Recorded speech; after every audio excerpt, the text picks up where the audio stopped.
ABC, it's Trevor back with another Flat Round and Spun.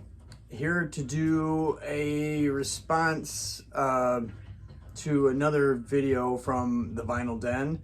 Um, I'm sure most of you that subscribe to me subscribe to the Vinyl Den, Nick and Ian.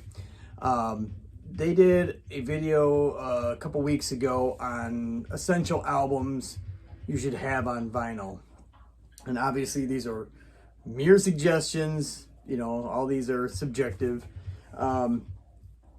My criteria for these are not only just being a great album, but just have really great production and just flawlessness to it.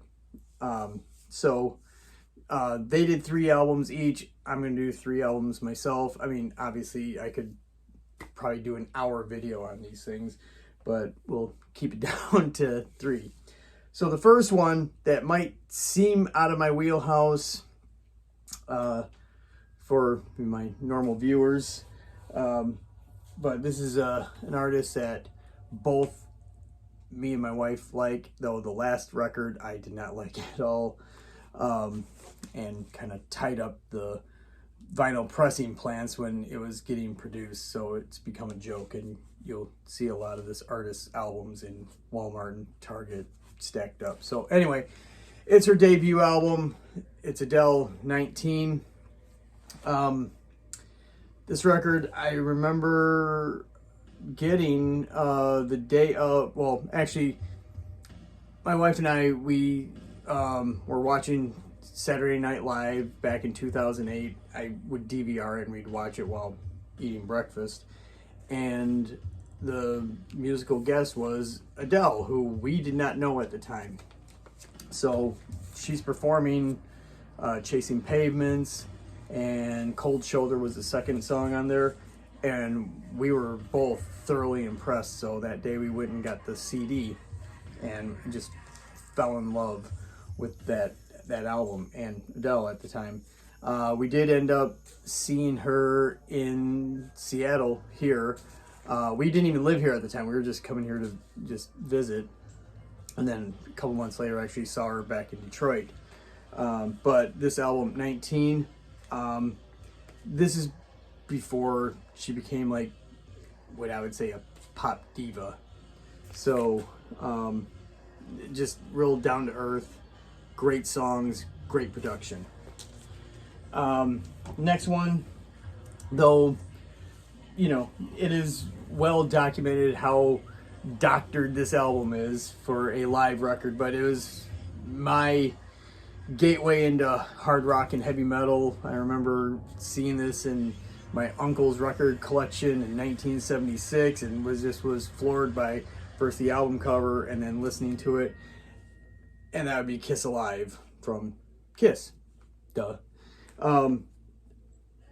The production, you know, is great because, yeah, they doctored it up in the studio, which is fine, but it does give you that feel of a real, true live concert.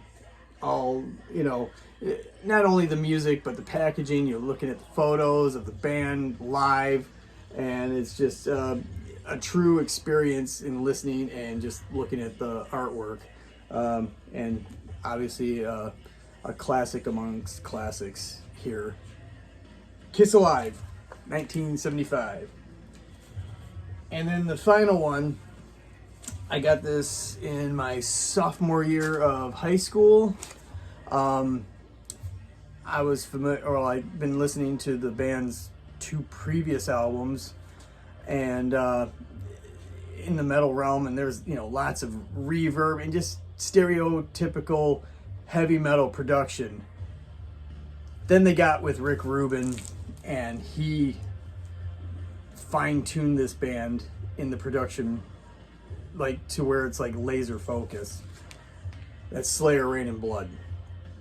I find that with Rick Rubin's, I would say, dry production makes the band even scarier than they were before. I mean, you know, Show No Mercy, Hell Awaits, you know, they were scary, but more in a horror movie type scary, you know, where it was this like, you know, it was comic bookish. This was scary the first time listening to it, especially if you throw in headphones. It's just like, damn, it's like I said, laser focus. It's like Tom Araya's voice is like right there, you know, yelling at you.